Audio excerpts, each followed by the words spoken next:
Thursday's Times next, Erich, and this is the absolutely tragic school shooting in America. I don't expect you to try and extract humour from this. No. Under pressure to do so. Very sad. There isn't any pressure to be amused by this.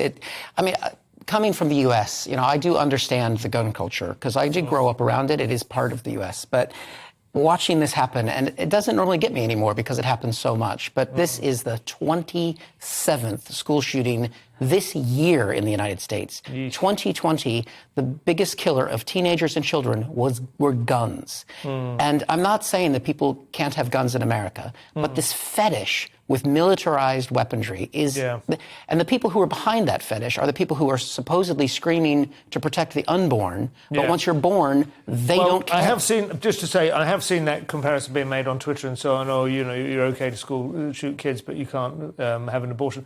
I don't think that's a helpful conflation. But it's true. No, it's not true, because you're not allowed to kill people. People do it in the same way that if they're not allowed to have abortions, they might have backstreet abortions. The difference, Simon, is they're against the law, aren't they? But they're not doing anything to change it. They just go thoughts and prayers, and what can we do? But it is illegal. It's a misrepresentation of the culture to say they're fine with people killing kids. They're not fine with it.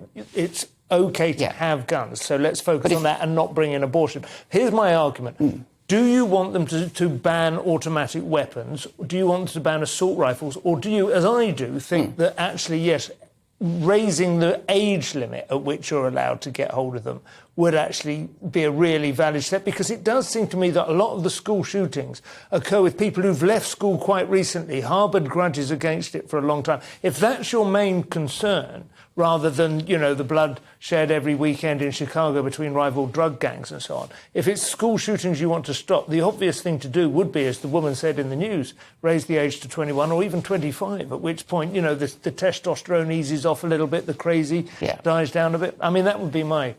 why does the average person need military-grade weapons? And when the Constitution was written, it took 2 minutes to reload a gun. So how do we need this level of weaponry to have a right to bear arms? And that's where it's obscene. The shooting in Buffalo, I can't remember if it was last week, that wasn't a young man, that was an adult. It was a racist shooting, in a black neighborhood. The question would be, in that respect, the question would be in terms of the Constitution and the Second Amendment, is that it's like any arms race, at some point, the technology improves, the availability weaponry improves. If the point of being allowed to have to bear arms is that a well-organised militia is the best defence against a tyranny, then they do need to keep pace with what that tyranny might be packing. What would you think, Diane? I did have a theory about this. My theory was that in order to not go over the right to bear arms.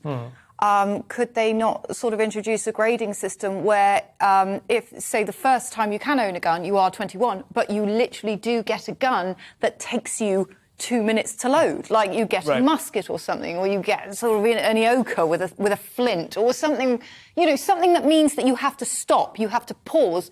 It's what is terrifying is that the particular weapon he used is an armor-light rifle. That's what the AR stands for, 15, and it is a semi-automatic. So every time you pull the trigger, it automatically reloads for you.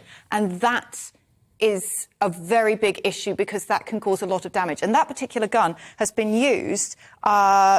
It was in the 2012 Sandy Hook, 2017 Las Vegas, 2017 Sutherland Springs, 2018 the Douglas High School, and now this one. So there is clearly an issue with this gun as well. Yeah, I agree. I tend to agree with you. I think it is a very dangerous weapon. It allows you to kill a lot of people before somebody can intervene. There's no question. And lots of other countries have access to guns, but no other country in the West has the shootings that we do. Partly because they're so prolific, but there's also wider problems there. And the reason why I say they're not willing to do anything on the Republican side is because they shrug this off. Ted Cruz, who's the senator from Texas, will be at the NRA this Friday, but the NRA has banned guns from that meeting. The National Rifle Association doesn't want guns at their own meeting because they know that they're dangerous.